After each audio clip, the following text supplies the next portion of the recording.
Fala aí galera do YouTube, aqui é o Guilherme, trazendo mais um vídeo aqui pro canal. E hoje, pessoal, nós vamos reagir a um vídeo de um canal que eu sigo ele já faz um tempo já. Eu gosto muito dele, dos conteúdos dele. Ele faz contributos igual eu. Infelizmente já faz 4 anos que não posta nada no canal dele, mas o canal dele é muito legal, vou recomendar pra vocês. E o nome do canal dele, o nome desse canal é DGP Mundo. E o vídeo que nós vamos reagir é a Guerra Franco-Prussiana e a Unificação Alemã. Ou seja, essa guerra foi a guerra da unificação da Alemanha. Mas antes, não se esqueça de deixar o like, é claro. E agora vamos lá reagir ao vídeo. Aí pessoal, agora eu vou dar play no vídeo.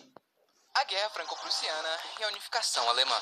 Para entendermos este evento, precisamos primeiro entender como era a França e os vários estados germânicos que existiam neste tempo. Então, se vocês assistiram os vídeos das guerras napoleônicas, vão lembrar que no fim das guerras, a França acabou virando um reino novamente e perdeu grande parte da sua influência e prestígio sobre a Europa. O novo reino da França não foi muito bem. Então, em 1848, outra revolução aconteceu e a Segunda República Francesa foi estabelecida. Pô, mas o século XIX e o século XVIII na França foram bem agitados. Em 1789 teve a Revolução Francesa, depois teve guerras napoleônicas, aí o Napoleão Bonaparte foi derrotado, aí depois ele voltou e foi derrotado de novo. Aí depois a França virou um reino de novo, porque antes a França era um reino, depois virou uma república, depois virou um império, depois virou um reino de novo. Aí depois virou um império de novo, aí depois voltou a ser um reino, aí depois virou uma república, aí depois virou um império de novo, depois virou uma república de novo. Então, mano, foi mais agitado o século 18 e 19 na França. E você sabe quem foi o eleito presidente? Um cara chamado Carlos Luiz Napoleão Bonaparte. Sim, ele era o filho do irmão de Napoleão. E como a França não estava em uma situação muito boa, ele achou que seria legal declarar o Império Francês novamente para voltar aos tempos de glória, se tornando assim Napoleão III da França. E isso até que funcionou. Nos anos seguintes, a França conseguiu se recuperar economicamente. E a sua moral até que não estava tão ruim como antes. Que bom. Até a Prússia chegar. Agora vamos para os estados germânicos, porque aqui as coisas ficam mais complicadas. Basicamente o que hoje conhecemos como Alemanha e Polônia eram vários Rússia e Lituânia também. reinos, ducados, principados e cidades livres e independentes. No entanto, eles eram próximos, pois na sua grande maioria falavam alemão. E inclusive no Congresso de Viena foi criado a Confederação Germânica, que não era exatamente um país, era mais uma associação política e econômica. E a ideia de criar realmente um país chamado Alemanha, que incluísse todos os povos alemães, era algo muito discutido entre os governantes e entre a população alemã em geral. Porém, colocar isso em prática era outra história. Pô, essa deusa que mostrou aí parece Maria, só que da Alemanha. Existiam basicamente dois planos de unificação alemã.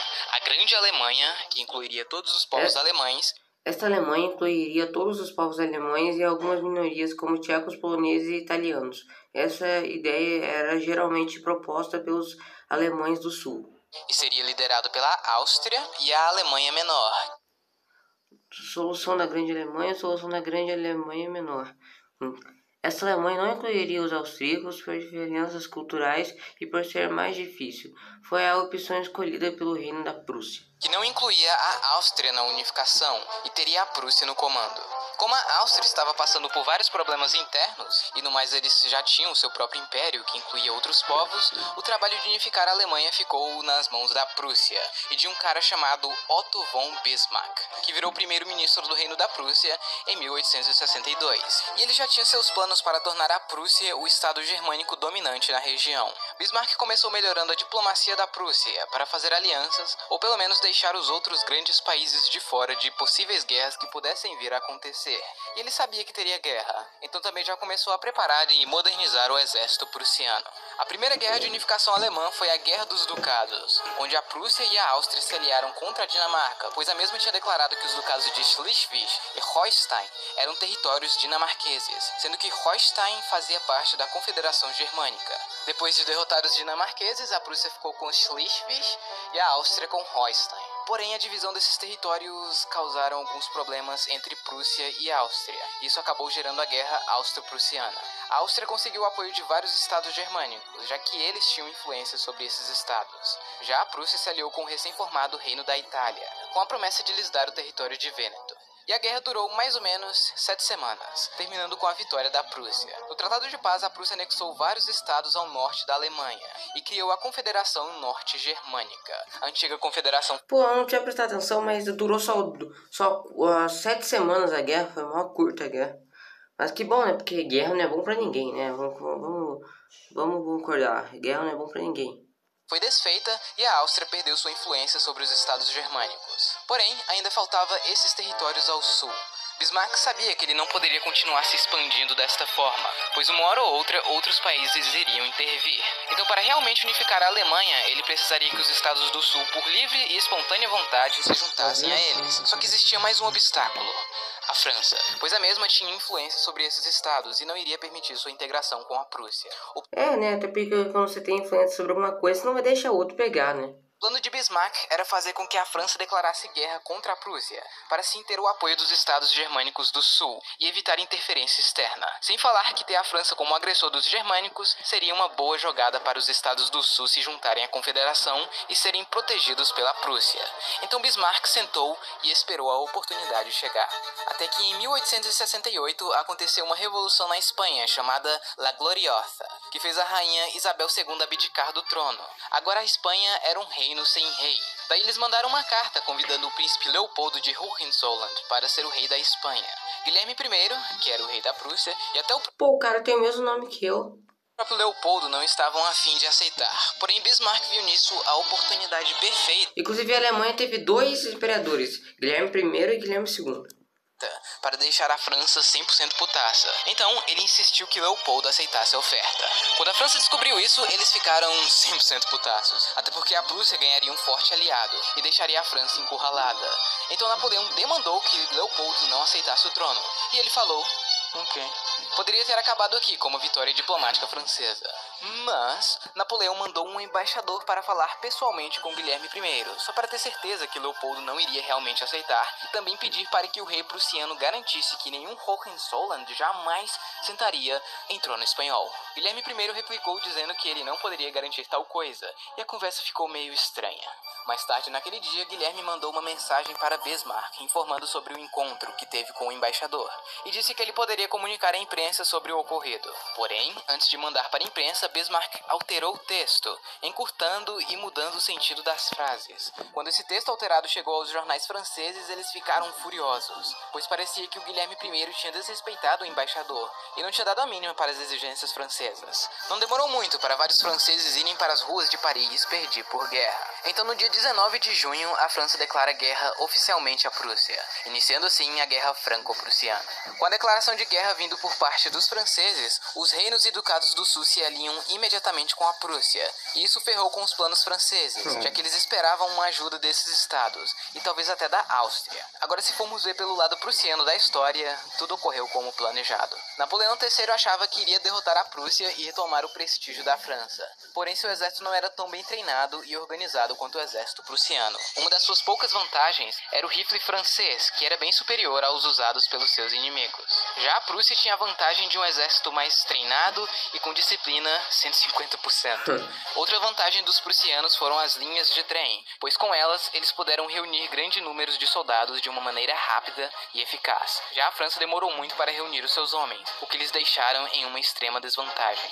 A primeira ação partiu dos franceses, que fizeram uma linha defensiva na fronteira alemã e ocuparam a cidade de Saarbrücken. Porém, quando os franceses viram que os prussianos conseguiram mobilizar um exército gigantesco em pouco tempo, eles se retiraram da cidade para pegar uma posição mais defensiva. Assim que os prussianos chegaram na fronteira, eles começaram uma grande ofensiva, e apesar de sofrer pesadas baixas por causa dos rifles franceses, a Prússia conseguiu vitórias consecutivas nas batalhas de Wissembourg, Spicheren e Wörth, o que forçou o exército francês a recuar. Alguns dias depois aconteceu... Mas a França tava complicada, né? Aí o cara perdeu pra Prússia várias batalhas. A maior batalha da guerra. Os franceses são muito bonitos, as palavras saem muito bonito. Aqui em Gravelotte, onde mais uma vez... Gravelotte. Ó, bonito. Os prussianos venceram, forçando os franceses para Metz, onde os prussianos ainda conseguiram cercá-los. Enquanto isso, outra força francesa estava se organizando aqui nesta região, onde os prussianos já estavam avançando, Mas os franceses eram fracos também, né? a Batalha de Sedan, que foi a mais importante da guerra. Os prussianos conseguiram cercar o exército francês em Sedan, além de conseguir uma posição vantajosa para usar sua poderosa artilharia. Esse exército que estava em Sedan estava sendo comandado por Napoleão III em pessoa. Quando ele viu que não tinha mais jeito, Ih, rapaz. ele e seu exército acabaram se rendendo. Sim, o imperador francês acabou sendo capturado nas primeiras semanas de guerra. O cara foi capturado nas primeiras semanas de guerra. Quando essa notícia chegou em Paris, os franceses entraram em pânico e a Terceira República Francesa foi declarada, desta vez no comando do Governo de Defesa Nacional, que começou a planejar uma maneira de contra-atacar os prussianos. Porém, eles precisavam ser rápidos, pois depois da vitória em Sedan, os prussianos marcharam livremente até Paris, onde eles começaram um cerco à cidade. O ministro de Defesa francês conseguiu escapar do cerco usando um balão e começou a formar uma resistência aqui na cidade de Tours, e eles tentaram várias vezes quebrar o cerco de Paris, mas falharam miseravelmente. O general Moltke, que foi o principal comandante das forças prussianas durante esta guerra, queria apenas cercar a cidade e deixar os parisienses sem comida e suprimentos, até que eles se rendessem. Porém, depois de alguns meses, o cerco estava ficando muito caro para a Prússia, então eles começaram também a usar a sua artilharia na cidade, que era o que o Bismarck queria desde o início. Mas no geral, isso não mudou muito a situação. Em Paris as coisas estavam um caos. Depois de um tempo a comida acabou e as pessoas começaram a matar animais, como cachorros, gatos, ratos e até cavalos, para O quê? Sabe que vocês fizeram isso? poder se alimentar. E ficou assim por longos 4 meses. Em janeiro do ano seguinte, a França sabia que não teria mais jeito. Então algumas conversas de paz começaram a ser feitas. Enquanto isso, os Estados do Sul concordaram em se unir com a Confederação Germânica. Então no dia 18 de janeiro de 1871, no famoso Palácio de Versalhes, que era o palácio dos monarcas franceses, Guilherme I foi coroado o imperador da Alemanha, nascendo Pô, o cara foi coroado imperador da Alemanha na França. assim o Império Alemão. 10 dias depois, o governo francês se rende, dando fim à guerra. No entanto, os parisienses estavam famintos e furiosos com o governo francês. E o que acontece nessas situações, principalmente quando estão muito famintos? Uma revolução socialista. Sim, Paris foi tomada pela Comuna de Paris.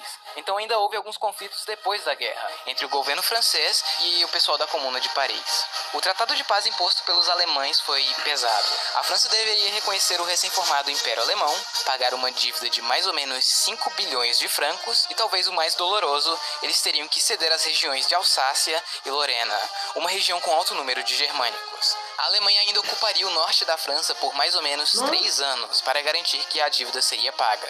Ou seja, a França foi completamente humilhada pela Alemanha. Sim, foi humilhado assim, até mesmo.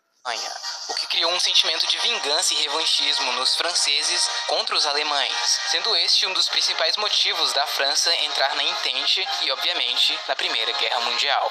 E só por curiosidade, o Reino da Prússia não deixou de existir por causa da unificação alemã, pois dentro do Império ainda existiam reinos, ducados, principados, cada um sendo governado pelas suas respectivas famílias reais. Legal. Bom, pessoal, no mais é isso. Espero que vocês tenham gostado. Bom, pessoal, esse foi o vídeo. Espero que tenham gostado. Não esqueça de deixar o like, se inscrever no canal, compartilhar esse vídeo com seus amigos e se tornar membro do canal para me ajudar bastante e ativar o sininho das notificações para você não perder nenhum vídeo novo quando sair. É isso, eu vou ficando por aqui. Falou!